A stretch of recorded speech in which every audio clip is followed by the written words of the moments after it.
Chapter 3. The Foundation and Expansion of the British Rule in India. Vasco da Gama landed in Calicut on the western coast of India. Later, at the beginning of the 16th century, the Portuguese established their power on the west coast of India. The Dutch, the British and the French traders came to India in the 17th century. At that time, the Mughals were the mighty power in India. We shall study the foundation and expansion of the British rule in India against this background. Initial activities of the European traders.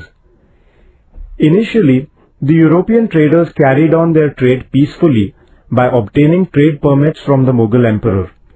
To facilitate their trade, the Portuguese, the Dutch, the British and the French trading companies had established their factories or trading centers in India. After the death of the Emperor Aurangzeb, the Mughal power began to decline. The various governors or the subedars of the Mughal Empire started acting independently. This led to political instability in the country. The European traders exploited this situation to their own advantage. The British-French conflict.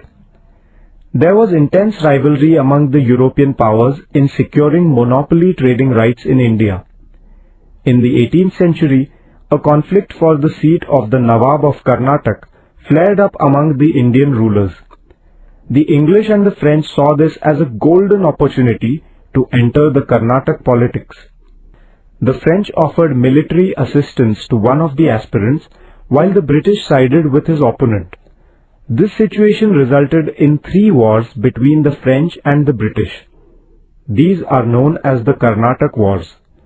The British defeated the French in the Third War. Thereafter, the British did not have any strong European rival left in India. Political developments in Bengal. The British and the French traders began to misuse the trade concessions granted to them by the Indian rulers.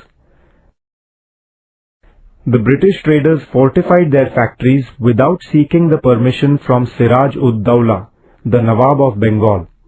This led to a conflict between the British and Siraj-ud-Dawla. There was a battle at Plassey in 1757.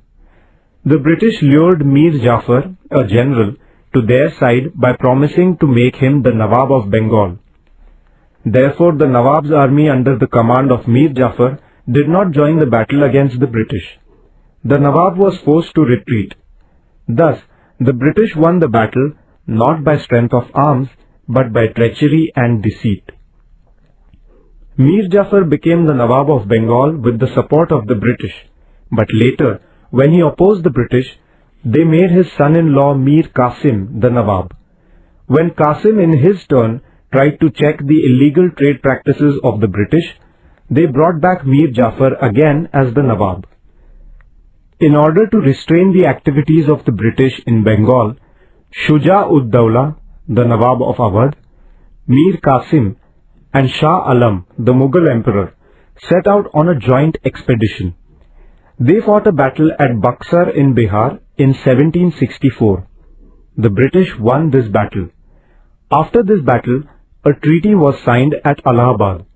By this treaty, the British secured the right to collect the revenue in Bengal. This right is known as Diwani right. Thus, the foundation of the British rule in India was laid in Bengal.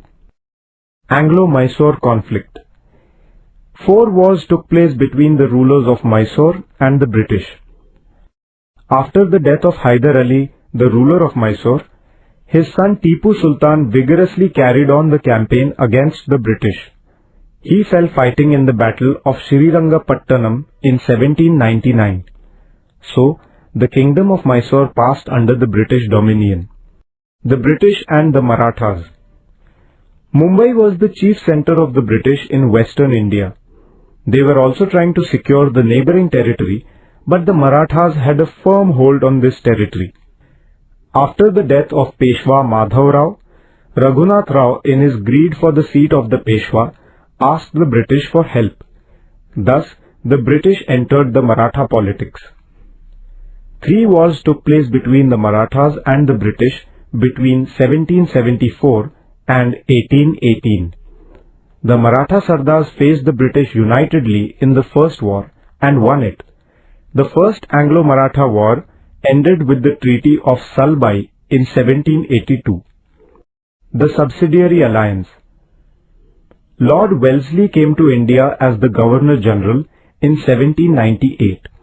It was his policy to bring the whole of India under the British rule. With this end in view, he entered into treaties of subsidiary alliance with many Indian rulers. According to this treaty, the Indian rulers were given assurance of the British military assistance, but only under certain conditions. The Indian rulers were to keep a British military force in their respective territories. They also had to either pay in cash or cede a part of their territory, giving that much revenue to the company towards the maintenance of the force. Also, they could have political relations with other powers only through the mediation of the British. They had to maintain a British resident or political agent at their courts. Some Indian rulers accepted this alliance and thus lost their freedom. The Peshwa Bajirao II entered into the subsidiary alliance treaty with the English in 1802. This treaty is known as the Treaty of Basain or Vasai. Some Maratha Sardars opposed this treaty. This led to the Second Anglo-Maratha War. The British interference in the Maratha state increased after their victory in this war. Bajirao II found it intolerable and went to war against the British. He was defeated in this war. He surrendered to the British in 1818. The British capture Sindh. In order to ensure the safety of their power in India, the British turned to the northwest frontier. The British were afraid of Russian aggression on India via Afghanistan. They, therefore, decided to bring Afghanistan under their dominance. Roads leading to Afghanistan passed through the province of Sindh. Realizing the strategic importance of Sindh, the British captured it in 1843. The fall of the Sikhs. At the beginning of the 19th century, Ranjit Singh held the reins of the Sikh power in the Punjab. After his death, he was succeeded by his minor son, Dalip Singh. Dalip Singh's mother, Queen Jindan, began to rule the kingdom on his behalf. She could not, however, control the Sardars. Taking advantage of the situation, the British lured some of them to their side. Under the impression that the British would invade the Punjab, the Sikhs attacked the British. The Sikhs were defeated in this first Anglo-Sikh war. The British retained Dalip Singh on the Sikh throne. The growing influence of the British in the Punjab was hard to tolerate for some freedom-loving Sikhs. Mulraj, the chieftain of Multan, rose against the British. Thousands of Sikh soldiers joined the war against British. The Sikhs, however, lost this second war also. The British annexed the territory of the Punjab to their kingdom in 1849. Thus, rendering all the Indian powers ineffectual, the British brought the whole of India under their supremacy.